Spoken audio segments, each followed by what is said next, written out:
Hello friends, welcome to Paricham classes. आज का session हमारी रेलवे की फिजिक्स के जो इंपॉर्टेंट पीवाईक्यूज है उससे रिलेटेड है।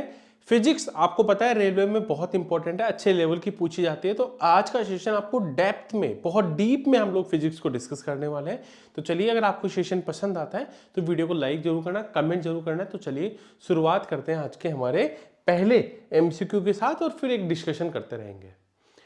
यहां बोल रहा है कि विच of the following is correctly matched. यहां कौन सा जो स्टेटमेंट्स है उनमें से करेक्टली सही है। तो फर्स्ट है longitudinal wave, direction of particle parallel to the direction of propagation. Second है ट्रांसफर वेव। तो ट्रांसफर वेव में जो डायरेक्शन ऑफ जो पार्टिकल है वो perpendicular to the direction of propagation.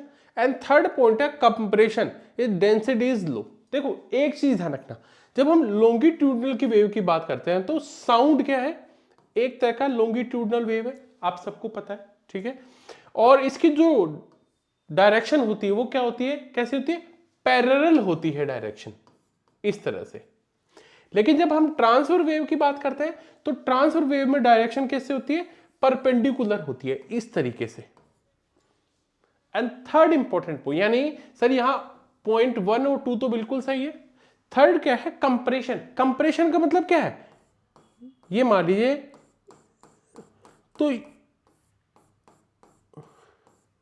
तो ये जो क्या है, यहां आपको डेंसिटी हाई दिख रही है, तो कंप्रेशन में डेंसिटी हाई होगी ना कि लो। तो इसका मतलब थर्ड पॉइंट गलत है, यानी फर्स्ट और सेकंड यहां क्या है, बिल्कुल सही है। चलिए next, which of the following is true for speed of sound. यानी हम स्पीड ऑफ साउंड की बात कर रहे हैं। अगर मैं स्पीड की बात करूं तो यहां इंपॉर्टेंट क्वेश्चन कहां है, देखिए the speed of sound in a medium is inversely proportional to the temperature of the medium. एक तो देखो बहुत बहुत सही तरीके से आपको जवाब देना है, बहुत सही। तो स्पीड जो है साउंड की वो डिपेंड करती है मीडियम पे, है ना, on the temperature of the medium. कि टेम्परेचर अगर ज्यादा है तो क्या होगी, स्पीड भी साउंड भी ज्यादा होगा, ठीक है।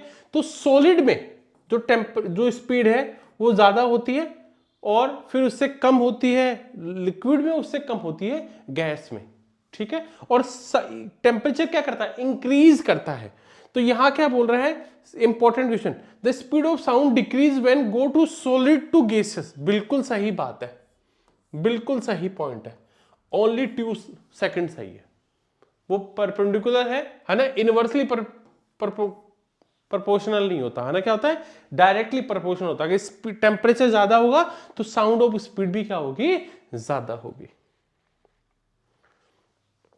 थर्ड और इंपॉर्टेंट क्वेश्चन, यहां थर्ड जो क्वेश्चन है वो डिस्प्लेसमेंट का क्वेश्चन है। यानी सर अगर हम बात करें जो डिस्प्लेसमेंट वर्ड है इससे रिलेटेड क्वेश्चन है। कह रहा है कि इससे रिलेटेड कौन सा स्टेटमेंट यहां आपका गिवन है, सही है।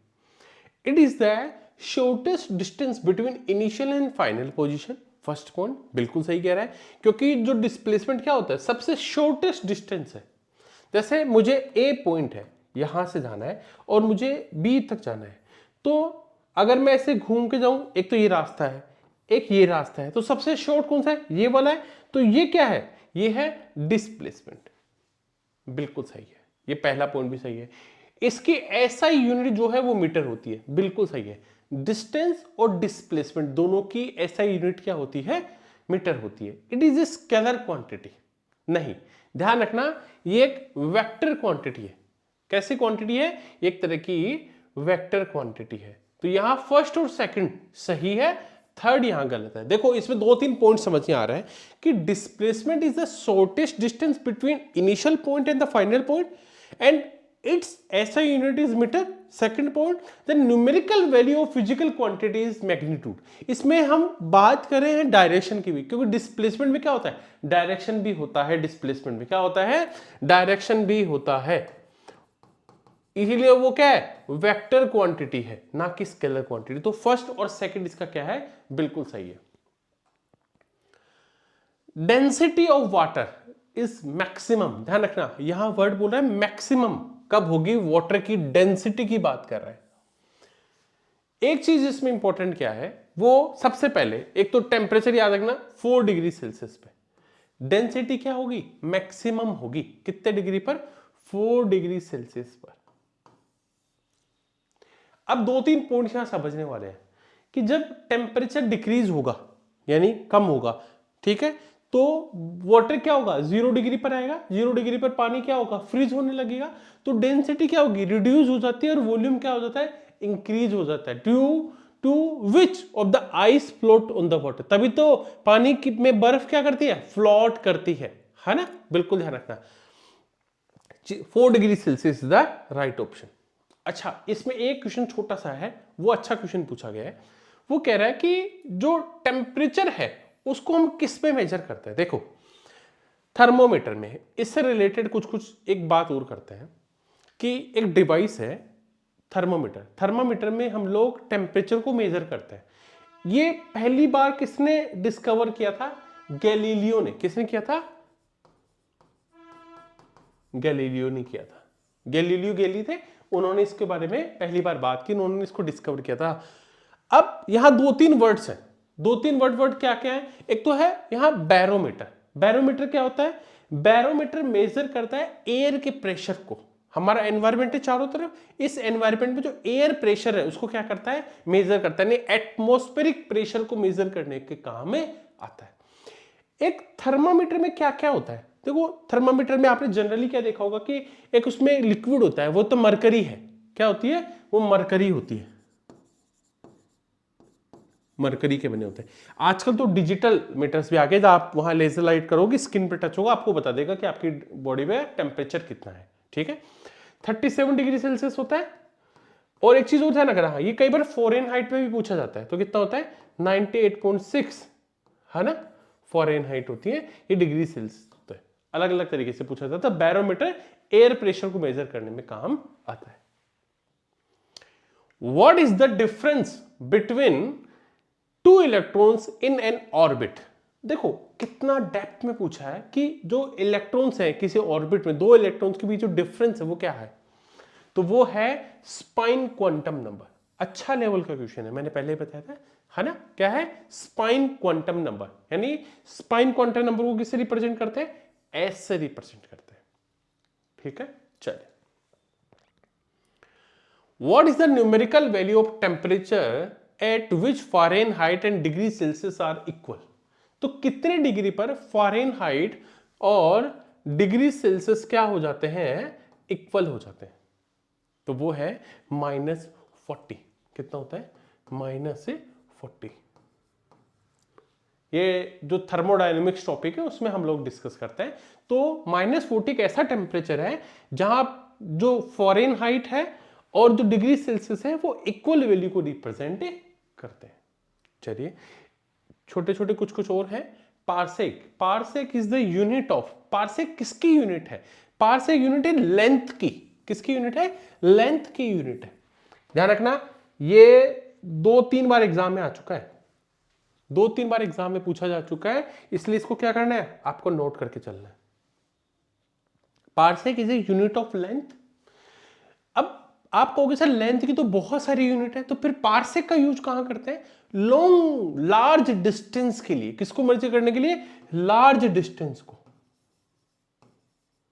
लार्ज डिस्टेंस को मेजर करने के लिए करते हैं। लार्ज डिस्टेंस का मतलब क्या है, जो एस्ट्रोनॉमिकल चीजें है ना, हमारे जो सोलर सिस्टम है उसमें जो लार्ज डिस्टेंस को कवर करने के लिए, उनको मेजर करने के लिए हम किसका यूज करते हैं, पार्सेक का यूज करते हैं।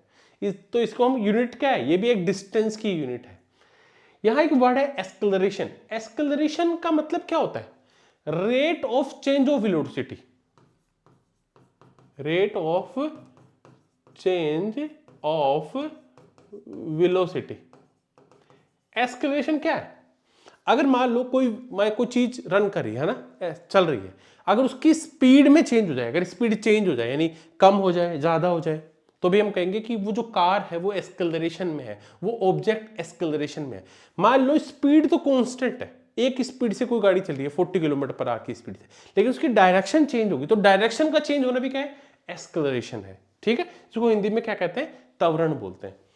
एक्सेलरेशन एक वेक्टर क्वांटिटी है। मैंने इसमें 2 चीजों की बात की, क्या सर, आपने सर जो एस्केलेशन में एक तो डायरेक्शन की बात की, ठीक है, स्पीड की बात की, डायरेक्शन की भी बात की, जिसमें वैल्यू लिखी मैंने, है ना, यानी मैग्नीट्यूड वैल्यू और डायरेक्शन दोनों की बात की, इसलिए यहां हम क्या है, एस्केलेशन क्या है कि वेक्टर क्वांटिटी। अच्छा, स्पीड क्या है?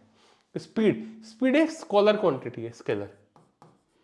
स्केलर सर स्केलर क्यों है? कोई आपको पूछता कि किस स्पीड से चल रहे हो तो आप कहते हो 40 किलोमीटर कार की स्पीड से आए थे, 80 किलोमीटर की स्पीड से आए थे, कभी बोलते हो 80 किलोमीटर की स्पीड से आए थे ईस्ट, डायरेक्शन नहीं बोलते ना, केवल एक वैल्यू बोलते हो कि इतनी वैल्यू, है ना, इसलिए कि स्पीड क्या है, कि स्केलर है, क्वांटिटी है।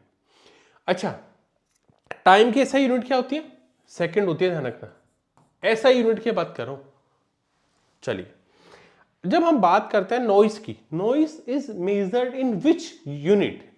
अब जब नॉइस यानी शोर हमारे सामने आसपास में, वो हम डेसिबल में कहते हैं, इतने डेसिबल का साउंड हम अफोर्ड कर सकते हैं, उससे ज्यादा सुनेंगे तो हमें प्रॉब्लम्स होगी।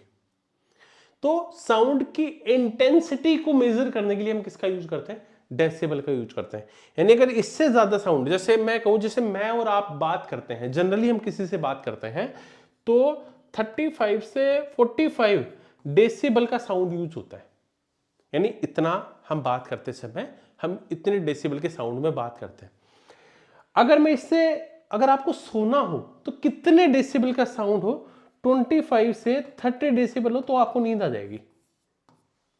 बुलेट का कितना होता है? 70 decibel.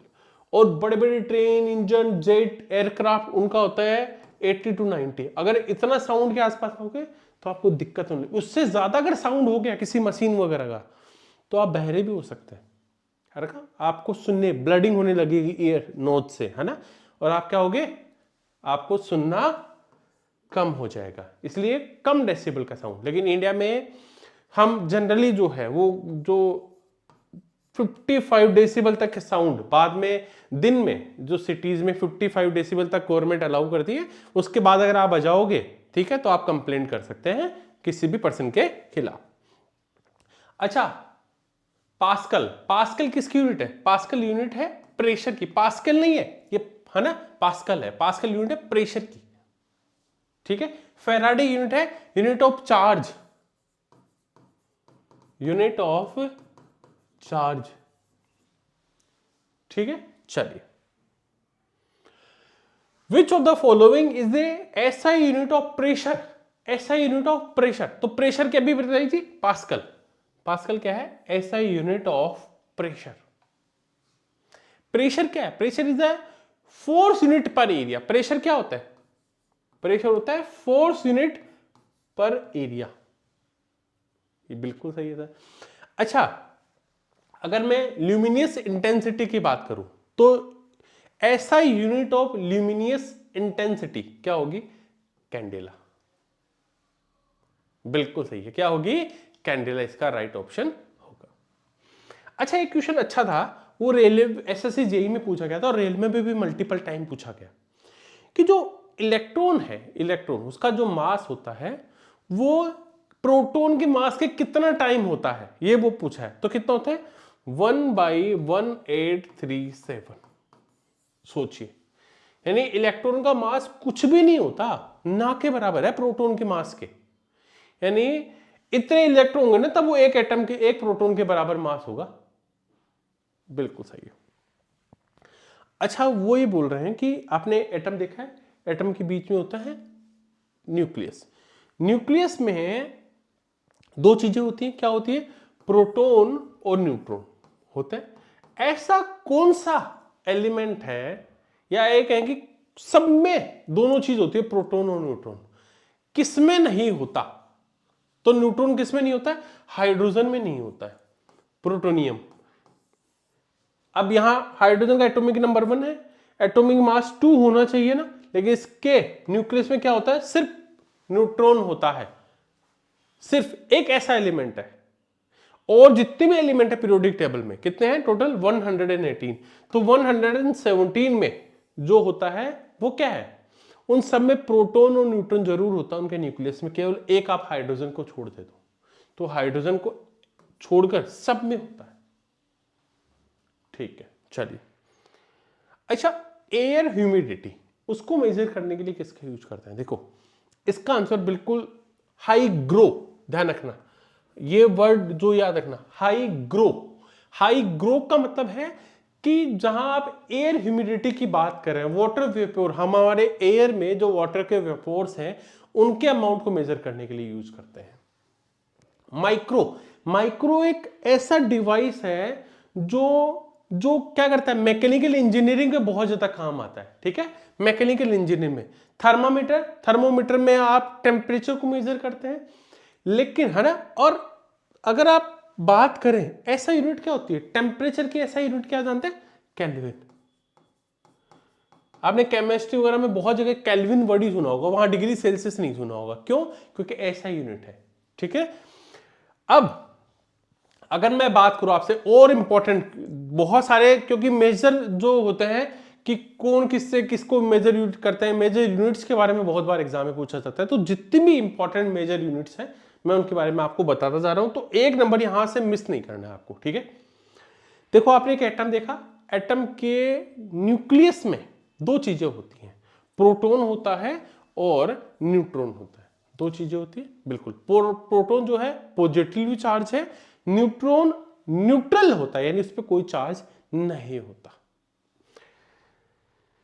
Mass of proton and mass of neutron दोनों क्या है ना, क्या होता है, सेम होता है। दोनों का मास, चाहे प्रोटॉन के मास की बात कर लो चाहे न्यूट्रॉन के मास की बात कर लो, दोनों क्या है, इक्वल होते हैं, अप्रोक्सीमेटली इक्वल होते हैं।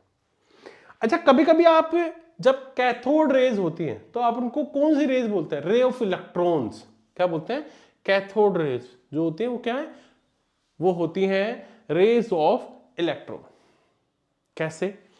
1803 में जो जॉन डाल्टन थे उन्होंने एटम के बारे में बात की। उन्होंने कहा कि देखो एटम क्या है, कोई भी एलिमेंट किससे बना होता है, एटम से मिलकर बना होता है। फिर बाद में जे थॉमसन आए, उन्होंने कैथोड रेज को डिस्कवर किया जिनको आज हम इलेक्ट्रॉन्स जानते हैं। फिर एक दूसरे साइंटिस्ट आए, गोल्डस्टेन ने पॉजिटिवली चार्ज यानी प्रोटॉन के बारे में बात की, है ना। इसका नाम रदरफोर्ड ने दिया था, लेकिन डिस्कवर किसने किया था, गोल्डस्टेन ने किया था। फिर आए जेम्स चैडविक, उन्होंने न्यूट्रॉन की बात की। जेम्स चैडविक कब आए थे, 1932 में, जिन्होंने न्यूट्रॉन यानी उन्होंने कहा कि ये क्या है, न्यूट्रल है, इस पर कोई चार्ज नहीं होता। अच्छा, हम अर्थ पे चल पा रहे हैं विदाउट स्लिपिंग, हम फिसलते नहीं है। देखो मैं चल रहा हूं, मैं फिसला नहीं ना, विदाउट स्लिपिंग हम अर्थ पे चल क्यों सकते हैं, क्योंकि कौन सा फोर्स के कारण, फ्रिक्शनल फोर्स के कारण। एक टाइप का फोर्स है जो दो ऑब्जेक्ट्स के बीच में लगता है। कोई बोले कि फ्रिक्शनल फोर्स ऐसे, ये जो दो ऑब्जेक्ट के बीच जो फोर्स है, यानी सरफेस नीचे और आपके पैरों के बीच दो ऑब्जेक्ट हो गए, इनके बीच म्यूचुअल जो कांटेक्ट में रहते हैं एक दूसरे के, उनके बीच जो फोर्स है क्या है, वो है फ्रिक्शनल फोर्स। ठीक है, तभी तो हम चल पाते हैं बिना फिसले। चलिए, अगर देखो, अगर हम बात करते हैं एक इलेक्ट्रॉन है ना, जो फर्स्ट इलेक्ट्रॉन सोल है, जैसे एक ये एटम है, ये एटम का न्यूक्लियस है, न्यूक्लियस के बाद सबसे पहले ऑर्बिट है, उसमें कितने नंबर ऑफ इलेक्ट्रॉन्स आ सकते हैं, तो कितने आ सकते हैं, पहले में 2 आ सकते हैं, एक ये एक ये। कैसे, किस बेस पे चलता है, 2n2, पहली ऑर्बिट तो 2 इंटू n की संख्या 1 और 2, तो 1 का स्क्वायर 2 है ना, 1 का स्क्वायर 1, सॉरी, तो कितना हो गया 2। तो कितने हो गए, एक सेल में जो पहली सेल है उसमें 2 ही इलेक्ट्रॉन से आ सकते हैं। कितने आ सकते हैं, 2 ही इलेक्ट्रॉन्स आ सकते हैं। अगर मैं बात करूं तो principle involve in the absorption of water, जो सॉइल होती है, सॉइल से वाटर का एब्जॉर्प्शन होता है, तो वो किस प्रोसेस के थ्रू होता है, कैपिलरी एक्शंस के थ्रू। किसके थ्रू होता है, कैपिलरी एक्शंस के थ्रू होता है। Number of proton in A lithium, तो लिथियम में कितने नंबर ऑफ इलेक्ट्रॉन्स होते हैं, 3, क्योंकि हाइड्रोजन, हीलियम, लिथियम, तो एटॉमिक नंबर क्या होता है, 3। चलिए अगला question, force of attraction between molecules of the same substance is called, क्या है। देखो, जब हम कौन सा फोर्स की बात करते हैं, जब फोर्स ऑफ जो अट्रैक्शन है मॉलिक्यूल्स के सेम होता है जो सब्सटेंस में, वो होता है कोहेसिव फोर्स। कैसे होता है, cohesive force is the force of attraction between molecules of the same substance. अगर डिफरेंट सब्सटेंस की बात करूंगा तो ये एडेसिव होगा, डिफरेंट सब्सटेंस की। ध्यान रखना, अगर ये पूछ सकता है तो आपको कोहेसिव फोर्स लिखना है। अगर वो बोले कि जो डिफरेंट सब्सटेंस की बात करें तो क्या है, एडेसिव फोर्स है, एडेसिव फोर्स। अच्छा ये बताओ, जब पानी में आइस फ्लोट करती है, बर्फ तैरती है, तो कितना % हिस्सा पानी के ऊपर रहता है? तो 0.1, 0.1, ये कहें 10% क्या होता है, फ्लोट करता है। डूब कितना जाता है पानी के अंदर? 90% हिस्सा बर्फ का डूब जाता है, केवल 10% ऊपर ही रहता है। ठीक है, अगर मैं बात करूं, force of deflection was first discovered by, the force of जो है वो किसने किया था? फेरेल ने। बिल्कुल डायरेक्ट एमसीक्यू है, तो एग्जाम में बहुत मल्टीपल टाइम पूछा गया। हु इन्वेंटेड हेलीकॉप्टर, है ना? तो ब्रिगेस्ट ने किया था। Option B is the right option. Who was the first to experimentally determine the value of G, capital G की बात कर रहे हैं, यानी यूनिवर्सल ग्रेविटेशनल फोर्स की जो वैल्यू है वो किसने बताई थी? वो हेनरी कैवेंडिश ने बताई थी। ये इंपॉर्टेंट है, यहां बहुत ज्यादा गलतियां करते हैं, बहुत न्यूटन लिख देते हैं। 95% बच्चे क्या लिख देते हैं? 95% बच्चे क्या लिख देते हैं? न्यूटन लिख देते हैं। तो यहां रखना हेनरी कैवेंडिश। ठीक है, चलिए, ये किसने बताया था कि जो सनलाइट होती है, सूर्य का जो प्रकाश है, उसमें 7 कलर्स होते हैं? ये किसने बताया था? ये बताया था न्यूटन ने। भैया न्यूटन भैया ने पूरी फिजिक्स लिख रखी है, उन्होंने बताया था। 7 कलर कौन कौन से बताए थे? वॉयलेट, इंडिको, ब्लू, ग्रीन, येलो, ऑरेंज और रेड। विबग्योर, VIBGYOR, विबग्योर, ध्यान रखना, न्यूटन। इलेक्ट्रॉन को डिस्कवर किसने किया था? इलेक्ट्रॉन को सब जानते हैं, जे थॉमसन ने इसको डिस्कवर किया था। अच्छा, ये थोड़ा टेक्निकल क्वेश्चन है कि एक बर्फ जब पानी में फ्लोट करती है, फिर वो मेल्ट हो जाती है, थोड़ी देर बाद पानी में पिघल जाएगी, तो क्या होगा? तो क्या पानी का लेवल चेंज होगा? नहीं होगा। यानी option B is the right option, कोई चेंज नहीं होगा। पानी, लोग सोचेंगे पानी बर्फ पिघलेगी तो ऊपर आएगा, नहीं। ठीक है, बिल्कुल सही। A fresh egg when placed in the salt water, अगर आप फ्रेश एग को सॉल्ट वाटर में रख दोगे तो क्या होगा? वो फ्लोट करेगा। वो, क्योंकि सॉल्ट वाटर में क्या होगी? डेंसिटी बढ़ जाएगी, है ना? पानी की डेंसिटी बढ़ जाएगी, उससे फ्लोट करता रहेगा। जैसे आपने कौन सा बताओ, कौन सा ऐसा सी है जहां आप डूब नहीं सकते हैं, तैरते रहेंगे? बताओ, कमेंट करके आप सबको बताना है। Which of the following angles are equal in the case of plane mirror? Plane mirror के केस में इक्वल, देखो ये क्या है? एंगल ऑफ इंसिडेंस और ये है एंगल ऑफ रिफ्लेक्शन। क्या होगा? एंगल ऑफ इंसिडेंस और एंगल ऑफ रिफ्लेक्शन। बिल्कुल सही, ये नॉर्मल होता है, ये एंगल ऑफ इंसिडेंट है, ये एंगल ऑफ रिफ्लेक्शन है। तो ये दोनों इक्वल क्या होंगे? ये सेम होंगे दोनों। तो क्या हो गया? बिल्कुल सही है, कोई दिक्कत नहीं है, परफेक्टली आंसर। अच्छा ये बताओ, इन कौन से मिरर में जो इमेज की साइज होगी वो हमेशा इक्वल होगी ऑब्जेक्ट के साइज में? बिल्कुल सही है। प्लेन मिरर में, घर में जो मिरर होता है, आप उस प्लेन मिरर में जाते हो, आप जितने होते हो उतने दिखते हो। ऐसा थोड़ी मिरर के सामने जाओगे तो कभी बड़े हो जाओगे, कभी छोटे दिखोगे नहीं ना, जितनी हाइट होगी उतनी दिखेगी। बिल्कुल सही है। तो क्या होगा? प्लेन मिरर में। कॉनकेव, कॉन्वेक्स मिरर में हमेशा छोटी होगी, स्मॉल होगी, है ना, पॉइंटेड साइज होंगे। कनकेव में बड़ी भी होती है, सेम साइज भी होती है, छोटी भी होती है। मैकेनिकल जो एनर्जी है is the sum of potential energy and energy. ध्यान रखना, मैकेनिकल एनर्जी में पोटेंशियल एनर्जी और काइनेटिक एनर्जी। बिल्कुल सही है। कौन सी? पोटेंशियल एनर्जी और काइनेटिक एनर्जी। देखो, रेलवे की जब भी बात करते हैं ना, रेलवे की जब भी बात करते हैं, बहुत इंपॉर्टेंट, रेलवे में इंपॉर्टेंट क्या है? रेलवे में सिर्फ आपको फिजिक्स, केमिस्ट्री और बायोलॉजी तीनों पार्ट को क्या करना है? अच्छे से तैयार करना है। क्योंकि मल्टीपल टाइम वही PYQs रिपीट होते हैं, बस थोड़ा सा टेक्निकल टर्म्स चेंज हो जाती है, पूछने का एक तरीका जो होता है ना एग्जामिनर का, वो बदल जाता है। अब आपको पता है फिजिक्स, केमिस्ट्री, बायोलॉजी चेंज हो ही नहीं सकती। फिर भी हम लोग आज तक उन सब्जेक्ट को टॉपिक को कवर नहीं कर पा रहे। फिजिक्स में 9 टॉपिक्स होते हैं, यही 9 टॉपिक्स ऑलमोस्ट केमिस्ट्री में होते हैं, 12 से 13 बायोलॉजी में होते हैं। यानी हमने आज तक 30 टॉपिक्स को, कुछ लोग 2 साल से तैयारी कर रहे हैं, कोई 1 साल से कर रहा है, कोई 3 साल से कर रहा है, इन 30 टॉपिक्स को कवर नहीं कर पा रहे। क्यों? क्योंकि आपको लगता है कि बस जितनी जल्दी तैयारी हो जाए, कोई जादू मंत्र ऐसा मिल जाए, बस लिया और कोई टीचर ऐसा आएगा जो आपको सब कुछ समझाकर चला जाएगा। खुद पढ़ना पड़ेगा, खुद को आपको मेहनत करनी पड़ेगी। अगर आप कोर्सेज परचेज करते हैं तो भी आपको मेहनत खुद को करनी पड़ेगी। ध्यान रखना, खुद मेहनत करोगे तभी आप जाके जा सकते हैं। आपको कोर्सेज सिर्फ हेल्प करते हैं। क्या करते हैं? सिर्फ आपको हेल्प करते हैं कि आपको प्रिपरेशन कैसे करनी है, एक टाइम पीरियड में चीजों को आपको कवर करके देते हैं। A force of 125 Newton is acting on object, the object is movable up 5 metre in the direction of the force, what will be the work done? कि जब एक 125 न्यूटन का फोर्स लगाता है किसी ऑब्जेक्ट पे, तो ऑब्जेक्ट 5 मीटर मूव अप हो जाता है, तो बताओ उसने कितना काम किया फोर्स ने। तो क्या होगा? F कितना है? 125 न्यूटन, बिल्कुल सर। D क्या है? 5 मीटर। अगर मैं बात करूं वर्क डन क्या होता है? F इंटू डी, 125 इंटू 5, तो 625 जूल। जूल में होता है, ध्यान रखना। वर्क किस में कैलकुलेट करते हैं? हमेशा जूल में कैलकुलेट करते हैं। When displacement occur, the work done by the force is considered to be negative. कब काम जो वर्क होगा वो नेगेटिव होगा?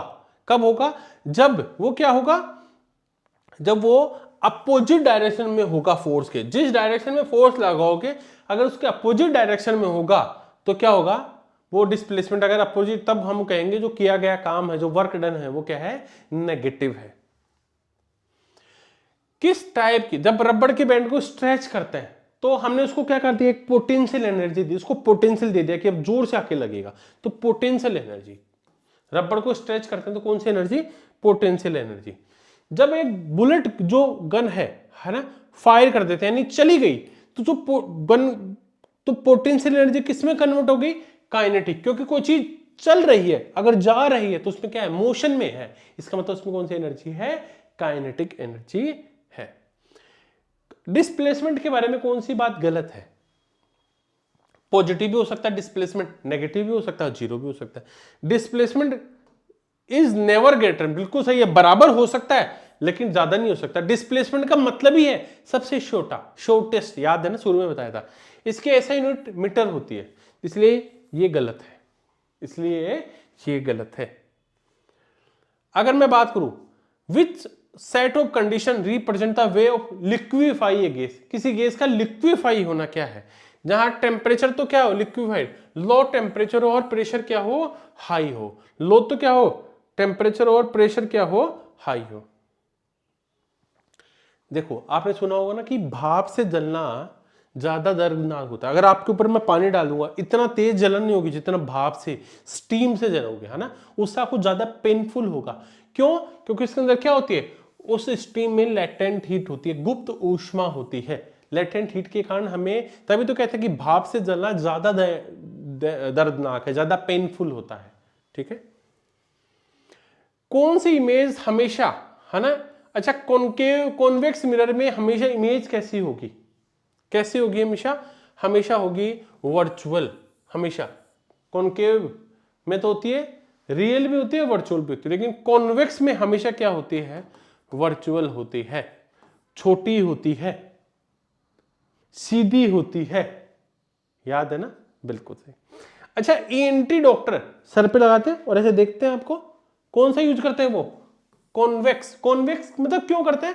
वो एक जगह लाकर, जैसे टॉर्च लाइट ऐसे, तो एक जगह चीज होगा। दांतों को देख लो तो इस लाइट में थोड़ी देख सकते हो, ऐसे देखते हैं टॉर्च से, है ना। क्यों? क्योंकि वो एक लाइट को एक पॉइंट पे लाके छोड़ते हैं, ना, फोकस पॉइंट पे लाके छोड़ते हैं, इसलिए कॉन्केव लेंस।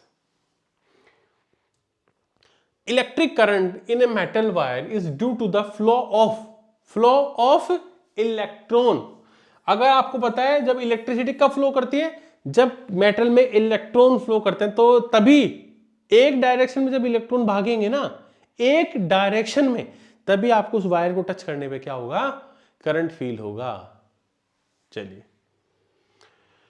स्टेटमेंट एनर्जी के लिए कौन सी बात सही नहीं है? तो क्या सही नहीं है? कि एनर्जी रिलीज होती है during conversion once goes into vacuum. ठीक है। अच्छा, किसी पर्सन का जो वेट होता है, किसी पर्सन का वेट हमेशा क्या होता है, पोल पे ज्यादा होता है। पोल पे क्या होता है, सबसे ज्यादा होता है, क्योंकि पोल पे जी की वैल्यू कितनी होती है, 9.8 सबसे ज्यादा होती है। ऊपर जाओगे तो भी कम होगी, नीचे जाओगे तो भी कम होगी, और सबसे ज्यादा होती है कहां पर, पोल पर सबसे ज्यादा होती है। ठीक है।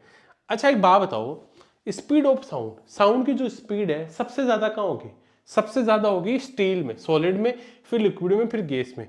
तो सेकंड है ना। अब वो पूछ रहा है कि आपको बताना है कि असेंडिंग ऑर्डर में, तो सबसे कम होगी नाइट्रोजन में, फिर कम होगी वाटर में, और फिर कम होगी स्टील में, है ना।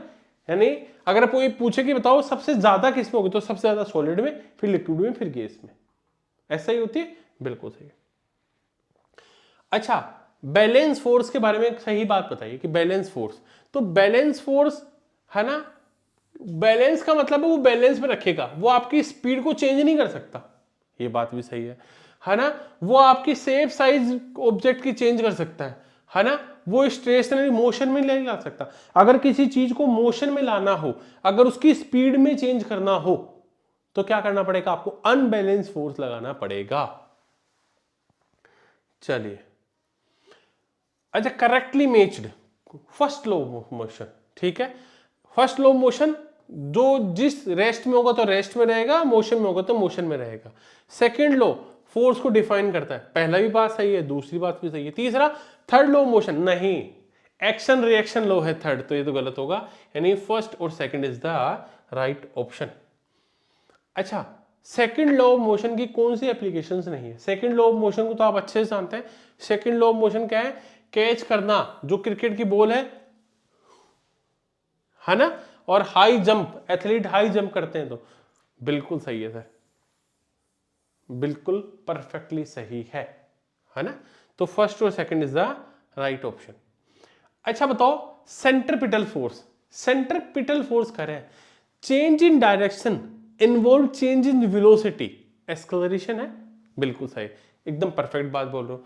तो पहली बात क्या है, the keep moving body along with circular path, बिल्कुल सही है। कोई ऑब्जेक्ट सर्कुलर पाथ में मूव कर रहा है, वो किसके कारण कर रहा है, सेंट्रीपिटल फोर्स के कारण कर रहा है, नहीं स्ट्रेट लाइन नहीं, वो सर्कुलर पाथ पे। इसीलिए तो अर्थ, मून क्या है ना, क्या कर रहा है, अर्थ के चारों क्या कर रहा है, रोटेट कर रहा है, और अर्थ सन के क्या कर रही है, सेंट्रीपिटल फोर्स, जो सेंटर की ओर लगता है, वो फोर्स जो सेंटर की ओर लगता है ना, सेंट्रीपिटल फोर्स। अगर ये फोर्स नहीं होगा तो क्या होगा, वो स्ट्रेट लाइन में ट्रेवल करेगा।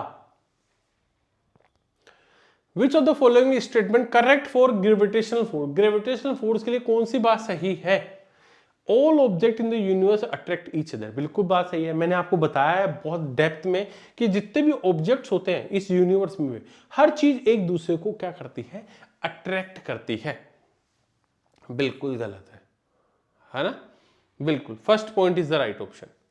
विच of the following is an R application of gravitational force, gravitational force की एप्लीकेशंस की बात करते हैं। तो ग्रेविटेशनल फोर्स की क्या है कि फोर्स, अर्थ जो है फोर्स के कारण तो बंधे हुए, बिल्कुल सही है। Moon motion, earth moon around करता रहता है इसी फोर्स के कारण, प्लेनेट सन के चारों चक्कर लगाते हैं इसी फोर्स के कारण, तो बिल्कुल सही है, तीनों पॉइंट यहां सही है। मैंने बताया था कि अर्थ जो बाइंड है ना, इसी फोर्स के साथ बाइंड है, हम अर्थ के साथ, मैं अर्थ के साथ जुड़ा हूं, आप अर्थ के साथ जुड़े, यही फोर्स के कारण, यूनिवर्सल लॉ ऑफ ग्रेविटेशन के कारण। ठीक है, इसी का फिनोमेना है कि कहां कहां काम आते हैं। अच्छा, वर्क डन की कंडीशंस बताइए। वर्क डन की कंडीशंस, एक ही कंडीशन है कि किसी भी ऑब्जेक्ट में फोर्स लगना चाहिए और डिस्प्लेस्ड होना चाहिए, ना कि डिस्टेंस होना चाहिए। तो आप किसी चीज में फोर्स लगाओगे, पहली कंडीशन होनी चाहिए। दूसरा, जब आप फोर्स लगाओगे तो वो डिस्प्लेस होनी चाहिए, है ना। तो फर्स्ट और सेकंड, तो यहां क्या है, यहां एक कंडीशन ही सही है, तो इसलिए एक को ओके करेंगे। मेरी आप प्लेलिस्ट है फिजिक्स की, साइंस की, जनरल साइंस की, जहाँ फिजिक्स केमिस्ट्री बायोलॉजी मैंने डिटेल में बता रखी है, बहुत अच्छे से आपको एक्सप्लेन कर रखा है, तो वो जाकर जरूर देखना। ठीक है, बताओ एनर्जी के बारे में कौन सी बात सही है। एनर्जी की बात करते हैं, तो एनर्जी की बात है कि एनर्जी जो है वो है कि कोई काम करने की कैपेसिटी, भाई जिसमें जितनी एनर्जी होगी उतना काम कर सकता है, यही बात है ना, काम करने की कैपेसिटी, भाई इतनी एनर्जी है, बिल्कुल सही बात कह रहे हो। एसआई यूनिट किलो जूल नहीं होता है ना, जूल होता है ओनली। किलो जूल तो बड़ी यूनिट है, एसआई यूनिट नहीं है। एसआई यूनिट क्या होती है? ओनली जूल होती है, ओनली जूल होती है। अच्छा, law of conservation of energy, energy के बारे में कौन सी बात सही है? वो कह रहे हैं एनर्जी केवल कन्वर्ट होती है, ना आप इसको बना सकते हो ना इसको डिस्ट्रॉय कर सकते हो, केवल एक फॉर्म से दूसरे फॉर्म में चेंज कर सकते हो। अच्छा सर, फिर पावर के बारे में बता दो, पावर कि किसमें कितनी पावर है। जो पावर जिसमें ज्यादा होगी वो जल्दी काम करेगा, यानी स्पीड ऑफ, गलत है, मोशन थोड़ी, स्पीड ऑफ वर्क, क्योंकि कोई किस स्पीड से वर्क कर रहा है। और पावर के बारे में किसने बताया? जेम्स वॉट ने बताया था, बिल्कुल सही है, तभी तो वॉट यूनिट थी। पावर की ऐसा यूनिट क्या होती है? वॉट। इसी के कारण, जेम्स वॉट के कारण ही रखा गया था। ठीक है। अच्छा, साउंड के बारे में कौन सी? साउंड क्या है? साउंड एक तरह की एनर्जी है, बिल्कुल सही है। और साउंड को ट्रेवल करने के लिए मीडियम चाहिए, सॉलिड हो, लिक्विड हो, गैस हो, कुछ ना कुछ चाहिए। तीनों चीजों में से कोई एक चीज चाहिए, तभी साउंड यहां से यहां पहुंचेगा, ट्रेवल करेगा, वरना नहीं करेगा। वैक्यूम में ट्रेवल नहीं कर सकता। हाँ, स्पीड होगी तो सबसे ज्यादा तेज साउंड पहुंचेगा, लिक्विड में थोड़ा कम पहुंचेगा और गैस में उससे कम पहुंचेगा। ठीक है। अच्छा बताओ, वो विच of the following is correct for wave, wave के बारे में कौन सी बात सही है? वेव के बारे में कौन सी बात सही है? तो वेव के बारे में जो बात सही है कि ये है किसी भी मीडियम में डिस्टर्बेंस। आप पानी है रखा हुआ, पानी में आप पत्थर डालो, वो क्या होगा? डिस्टर्बेंस हो गया, है ना। तो ऐसे ही वेव क्या है? वेव एक डिस्टर्बेंस है किसी भी मीडियम में, वो लिक्विड हो, सॉलिड हो, गैस हो। ठीक है। साउंड वेव और मैकेनिकल वेव, तो कुछ साउंड वेव कैसी है ना। साउंड वेव कैसी वेव बताओ? मैकेनिकल वेव है, लॉन्गिट्यूडनल वेव है, इसलिए option A and B is the right option. अब अगला क्वेश्चन क्या है? अगला क्वेश्चन आपको सबको कमेंट करके बताना है कि इसका राइट ऑप्शन क्या हुआ। Cryogenic is a branch of physics that deal with, इसका क्या आंसर होगा आप सबको कमेंट करके बताना है। एक चीज बता दूं आपको, रेलवे की अगर प्रिपरेशन करनी है तो परचम क्लासेस के पास आपके रेलवे की प्रिपरेशन के लिए किट है, रेलवे का एक कॉम्प्रिहेंसिव पूरा बैच है, जाइए उस बैच को अच्छे से देखिए। साथ में हमारी एक पीवाईक्यू बुक है रेलवे की, जहां हमने पूरे रेलवे के पीवाईक्यूज को लिया है। लेकिन आप कहोगे सर पीवाईक्यू तो बहुत जगह अवेलेबल है, बिल्कुल अवेलेबल है, लेकिन उनका जो डेप्थ एनालिसिस हमने किया है, उनके जो डिटेल सॉल्यूशंस मैंने बनाए वो इतने डेप्थ हैं, अगर आप इस बुक को पढ़ लोगे तो मैं कह नहीं सकता, प्रॉमिस नहीं कर, आपको गारंटी दे रहा हूं कि आप almost history, geography, polity, physics, chemistry, biology, static, GK, सब कुछ इसी से बाहर नहीं आएगा। हमने उस तरीके से उसको डिजाइन किया है। So thank you everyone, bye bye, take care.